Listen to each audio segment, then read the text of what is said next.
Welcome to the Afterthought video for MAGA Wants to Own Women. First, I already have a comment on that video that I really want to address. And then I had one little afterthought that I couldn't quite squeeze into the video. So first for this comment, and this is something that just sucker punches me to the gut every time I think about it. There are so many women who voted for Trump. There are women in the MAGA movement. There are women who are out there opposing women's rights and fighting against feminism with every cell in their bodies.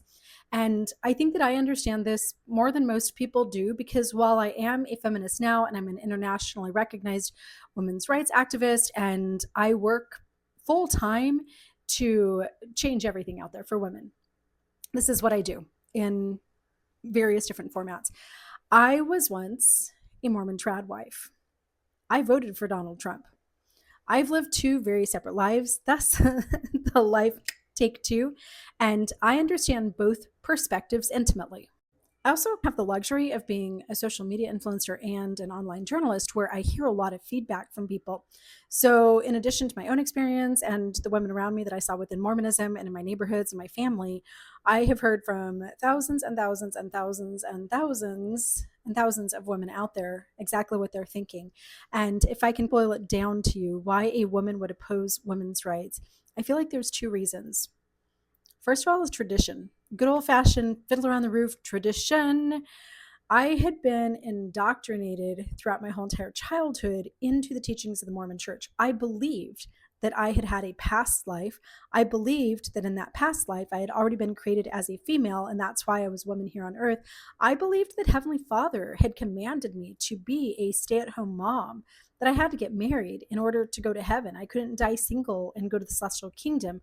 I had to find my eternal companion. Some of those teachings that informed my young marriage at age 20, after, by the way, an engagement at age 17. You know what, let me correct that. I think we met when I was 17, but our engagement was like a month or two after I had turned 18. So engaged really young. And my whole focus on getting married and being a baby mommy was all doctrinally based. That tradition that I had inherited from my religious doctrine, my religious upbringing, my growing up years within that community, and then also the examples of my mom, my grandma, my great-grandma, my aunts, other people around me, that tradition informed everything that I did. I believed with all of my heart that Heavenly Father had a very specific purpose for women. And there's been a lot of data done on women who voted for Trump. A lot of them are religious. A lot of Mormons voted for Trump. A lot of evangelicals, a lot of Baptists, highly religious females who have been indoctrinated in the Adam and Eve story, in women as, lesser than, and God having this distinctive family pattern with the husband as the head of the home. They're the ones who voted for Trump. I still belong to trad wife support groups all over Facebook and Instagram. And if you aren't part of those, if you're not a trad wife and you've never seen what goes on in these groups, you would absolutely be mind blown. There was a post in one just a couple of weeks ago where the woman said that her husband wanted her to perform using her mouth on things. I don't want to get too graphic for YouTube. And she didn't want to, she had never wanted to, but she felt like she had to obey her husband. And there was this whole dialogue around it. And what actually blew me away was a good majority of the women said, if that's what your husband wants and that's what makes him happy, then you really need to be subject to your husband in all things and just learn to lovingly do it and like it. Of course, there is a good amount of MAGA women who voted for Trump, who weren't informed by religious doctrine or by church tradition. Maybe they just belong to a church that's a little bit less old school. Like my partner Kev, he grew up in a Lutheran, is it called a centos? That's much more liberal, where men and women are more equal. There isn't that like father is the head of the home type of thing. Perhaps they're not religious at all. Perhaps they just stopped going to church and are part of the nuns, but they still voted for Trump. So what's going on there? Well, once again, I used to be one of these people. And if I didn't have the religious thing going on for me, then I would have been guided by fear. And that's the number two reason that I hear from most women who support MAGA, who support Trump, who support conservative values, trad wife lifestyles, etc. And this fear is really very basic and very simple. A lot of women have been raised just to be wives and moms. A lot of women don't have educations, they don't have the resources to get educations, and it is still extremely difficult in the year 2025 for women to compete in the job market. And as our economy gets more and more difficult for people to grapple with, it's out of reach of a lot of women. Even if I hadn't believed that Heavenly Father and Jesus had revealed the family proclamation and commanded me to be a little trad wifey and mom, I was at a huge disadvantage.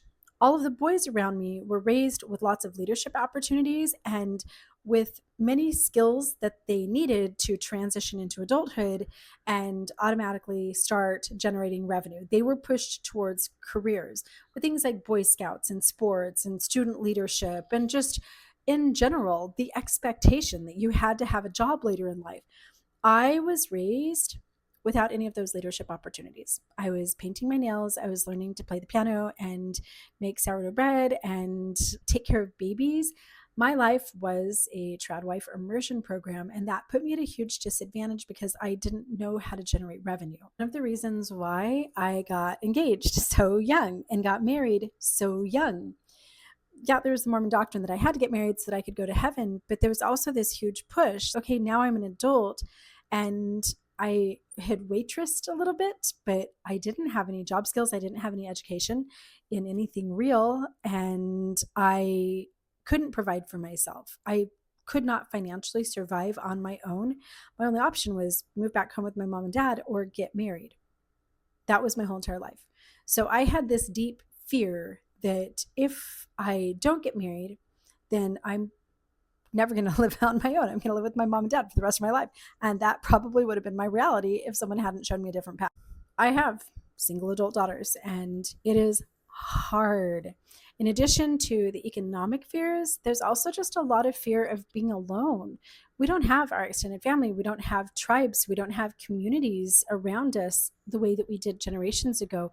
So a single woman on her own has legitimate fears about how she's going to be taken care of later in life, loneliness, disconnectedness. I guess I should clarify, I am speaking specifically about women within those communities that voted for Trump. So the religious communities, the traditional family communities, a single woman doesn't have a place.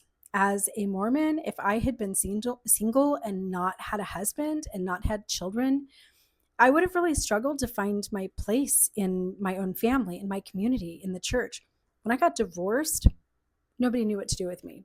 So to answer this comment, indoctrination and fear, and both of those are really difficult to overcome. So it's education, it's deconstructing some of that indoctrination, and the fear bit, that's providing resources which we simply don't have in the United States. There are other countries where like childcare is paid for, college is paid for, socialistic countries, countries that are more secularized, where women, children, families in general are supported, where a lot of that fear dissipates and women do stay single. But we simply don't have those resources in place. And now for my afterthought that didn't fit into that original video. I talk a lot in my videos about how when I was a child, I was obsessed with cooking and I was always in the kitchen learning how to be a trad wife. And I do have people comment that, well, that's just because you love cooking and that's a passion of yours, and that's not really a gendered thing. And I just want to point out that that was very gendered in the way that it was given to me. I was never taught to cook for any type of revenue. I wasn't taught to be a chef. I wasn't taught to open a restaurant. I wasn't given any of the skills necessary to provide for myself with cooking. I was specifically taught domestic skills to be a servant to my husband, period. Hard stop. That's it. So no, that's not specifically gendered to want to cook all the time and to have a passion for homemade eggnog. But while men are learning the business skills and the leadership skills, management skills, how to run a kitchen, I was just learning how to make my husband happy by whipping up homemade eggnog. I've said for years that some of the greatest chefs in the world are the little trad wifeys like me at home in our own kitchens, but you'd never know because you never see us out there. The men cook for money. Women cook for